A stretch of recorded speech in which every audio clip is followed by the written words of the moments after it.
Hello everyone, welcome to my YouTube channel economics by Renu. Micro economics की last video में हमने देखा था कि कंज्यूमर इक्विलिब्रियम को कैसे अटेन किया जा सकता है इन वन कमोडिटी केस। आज उसका फर्दर पार्ट हमको देखना है, consumer's equilibrium in two commodity case. इसका मतलब क्या होगा, हम दो कमोडिटीज कंज्यूम कर रहे होंगे, एक एक्स कमोडिटी एंड एक वाई कमोडिटी। तो इन दोनों के अलग अलग वेरिएबल्स को हम काउंट करेंगे। जैसे कि हम जो मार्जिनल यूटिलिटी अटेन करेंगे एक्स से, उसको हम क्या लेबल देंगे, एम यू एक्स। सिमिलरली जो वाई से हमें मार्जिनल यूटिलिटी अटेन होगी उसको हम बोलेंगे एम यू वाई। उसके बाद में जिस प्राइस पर हम एक्स कमोडिटी को खरीदेंगे उसको हम बोलेंगे पी एक्स, और जिस पर हम वाई को खरीदेंगे उसको हम बोलेंगे पी वाई। अब हमको देखना है कि मार्जिनल यूटिलिटी ऑफ मनी के तौर पे हम कंज्यूमर इक्विलिब्रियम को अटेन कर रहे थे, तो मार्जिनल यूटिलिटी ऑफ मनी दोनों के बीच में हम कॉमन रखेंगे, क्योंकि हमारे पास जितना बजट है उसी बजट के अंदर अंदर हमको दोनों कमोडिटीज का कंजप्शन करना है at different levels of prices. अब इसको अटेन करने के लिए हमें ये देखना होगा कि पर्टिकुलर हम मार्जिनल यूटिलिटी दोनों कमोडिटीज की कैलकुलेट करेंगे। सबसे फर्स्ट आएगा जब हम कमोडिटी एक्स को कंज्यूम कर रहे हैं। तो जब हम कमोडिटी एक्स को कंज्यूम कर रहे हैं और हमें मार्जिनल यूटिलिटी ऑफ मनी निकालनी है, तो मार्जिनल यूटिलिटी ऑफ मनी निकलती है जितना भी हमें मार्जिनल यूटिलिटी मिली है उस कमोडिटी के कंजम्पशन से, यानी कि M U X divide by हमने किस प्राइस लेवल पे उस एक्स कमोडिटी को परचेस करा है, यानी कि पी एक्स। तो ये हमारे पास फर्स्ट इक्वेशन आई है कमोडिटी एक्स के लिए। सिमिलरली हमारे पास दूसरी कमोडिटी है कमोडिटी वाई। तो जब हम कमोडिटी वाई का कंजम्पशन करेंगे तो उसकी मार्जिनल यूटिलिटी ऑफ मनी कैसे कैलकुलेट होगी, जितना भी हमको मार्जिनल यूटिलिटी अटेन हुई है from the consumption of Y commodity divide by हमने किस प्राइस लेवल पे कंजम्पशन ऑफ वाई को करा है। तो हमारे पास ये दो इक्वेशंस आ गई है। तो जब हम इस दोनों इक्वेशन को मर्ज करेंगे तो जाहिर सी बात है हमारे पास टू कमोडिटी केस के लिए एक आइडियल इक्वेशन बन जाएगी, जो है M U X upon P X equals to M U Y upon P Y equals to M U M. इसका मतलब क्या हुआ, marginal utility per unit spent per per per rupee spent on good X. M U M का मतलब क्या हुआ कि हमने कितना मार्जिनल यूटिलिटी हर रुपी का स्पेंड करा है गुड एक्स की कंजम्पशन के लिए। सिमिलरली अगर हमको इसको डिपिक्ट करना है तो ये क्या होगा, मार्जिनल यूटिलिटी पर rupee spent on good Y. यानी कि जब हमने गुड वाई का कंजम्पशन करा तो हर एक रुपया स्पेंड करने में मुझे उससे कितनी मार्जिनल यूटिलिटी अटेन हो रही थी। फिर यहाँ पे आता है एम यू एम, यानी कि क्या होगा, मार्जिनल यूटिलिटी पर रुपी एक्सपेक्टेड बाय द कंज्यूमर। यानी कि जब कंज्यूमर किसी भी चीज़ का कंजम्पशन कर रहा है तो पर रुपी के बेसिस पर उसको एक रुपी कितना सेटिस्फेक्शन लेवल दे रही है, यानी कि मार्जिनल यूटिलिटी ऑफ मनी वो कहलाता है। अब इसका जब हमको डिपिक्शन करना होगा तो हम वापस एक शेड्यूल ड्रॉ करेंगे और फिर एक ग्राफ ड्रॉ करेंगे, तो उसके बेसिस पे हम इसका डिपिक्शन कर सकते हैं। तो जब हम शेड्यूल ड्रॉ करेंगे तो उसके अंदर तीन टेबुलर डिपिक्शंस रहेंगी।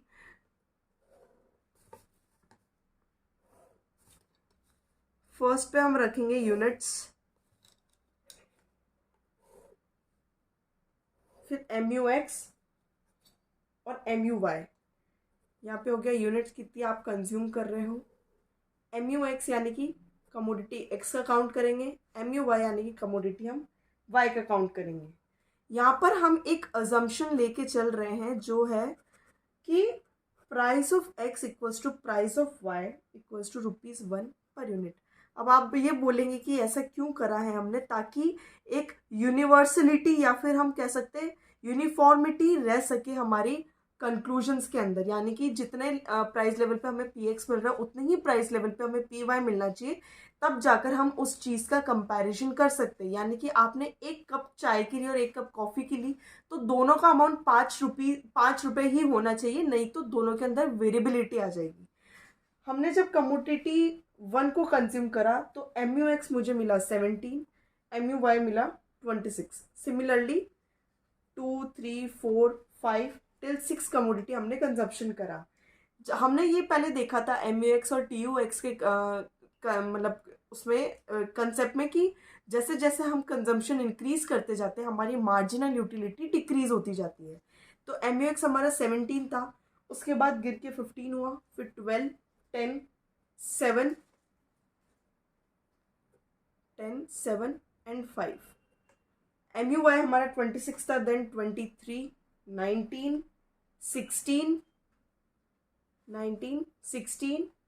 13 एंड 10। और अजम्पशन हमारे पास में क्या है कि PX इक्वल्स टू PY यानी कि ₹1 हमने स्पेंड करा है दोनों कमोडिटी को परचेज करने के लिए।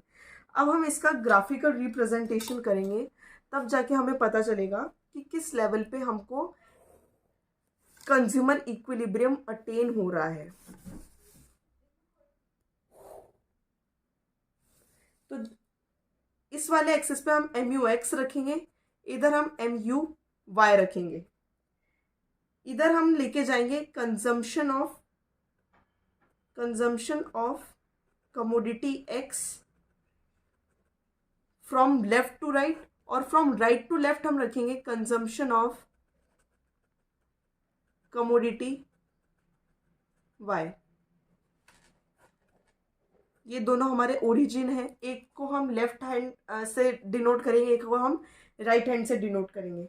फिर क्यों ऐसा हमने करा है, क्योंकि हमारे पास दो कमोडिटीज है। अगर हमारे पास एक ही कमोडिटी होगी तो हम ये वाला ग्राफ बना लेते, लेकिन हमारे पास जब दो कमोडिटी है तो हम दोनों एक्सिस को वर्टिकली एक्सटेंड करेंगे, यानी कि वाई एक्सिस को हम लेफ्ट पे भी ड्रॉ करेंगे और वाई एक्सिस को हम राइट पे भी ड्रॉ करेंगे, ताकि एक पर हम MUX बता सके और एक पर हम MUY बता सके।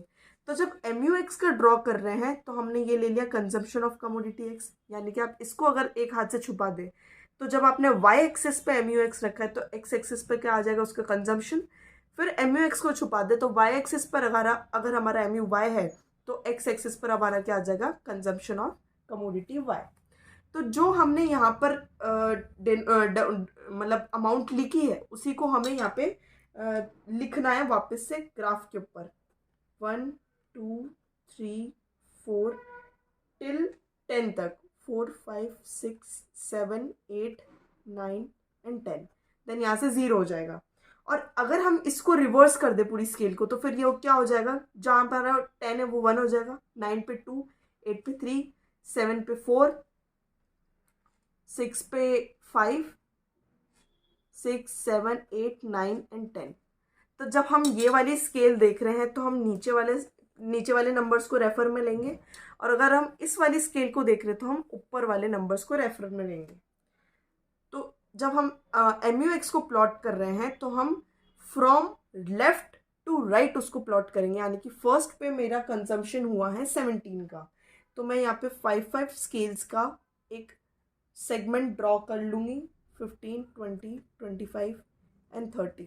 तो जब मैंने फर्स्ट यूनिट कंज्यूम करी तो मुझे 17 यूटिल्स का सेटिस्फैक्शन मिला, सेकेंड यूनिट पे मुझे 15 का मिला, थर्ड पे मुझे मिला 12 का, फोर्थ पे मुझे मिला 10 का, फिफ्थ पे मुझे मिला 7 का एंड सिक्स पे मुझे मिला 5 का।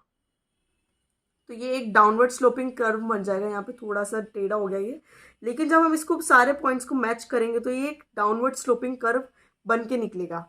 सिमिलरली हम MUY का भी ड्रॉ करेंगे। तो जब हमने फर्स्ट कमोडिटी का कंजम्पशन करा तो मुझे 26 यूटिल्स का सेटिस्फैक्शन मिला, देन मेरे को मिला 23 यूटिल्स का, उसके बाद में 19 यूटिल्स का, फिर 16 यूटिल्स का,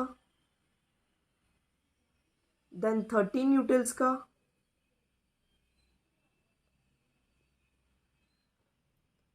एंड देन 10 यूटिल्स का।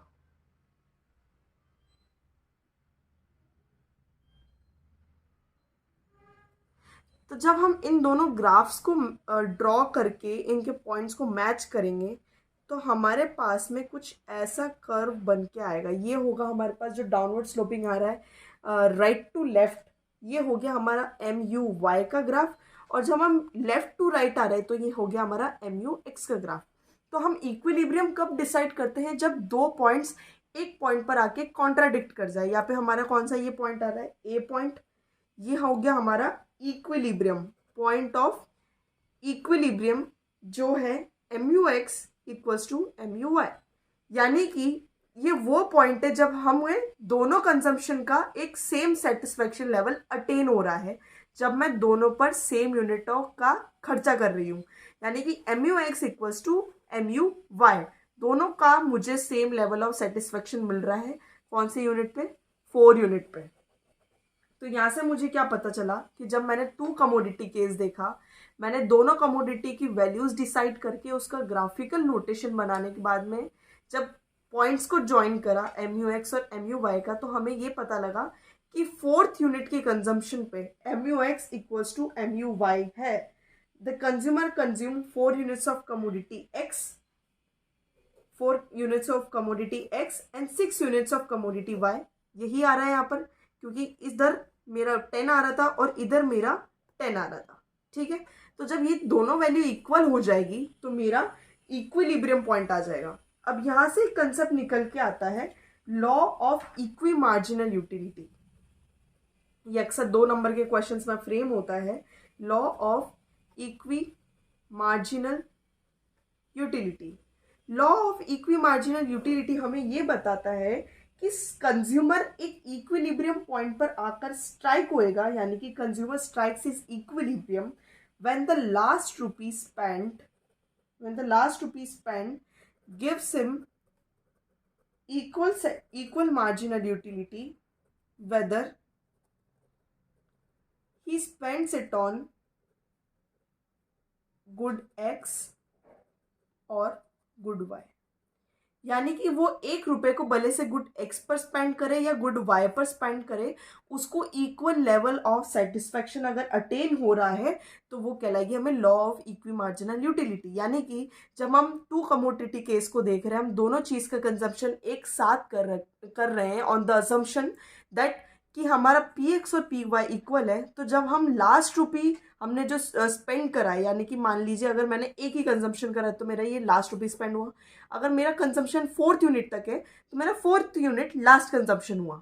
तो लास्ट कंजम्पशन पे आके जब मेरे को लगता है कि हाँ, मैंने भले से गुड X पे कंज्यूम करूँ या गुड Y पे मैं खर्चा करूँ, मुझे मार्जिनल यूटिलिटी सेम मिल रही है, तो वो होगा law of equi marginal utility.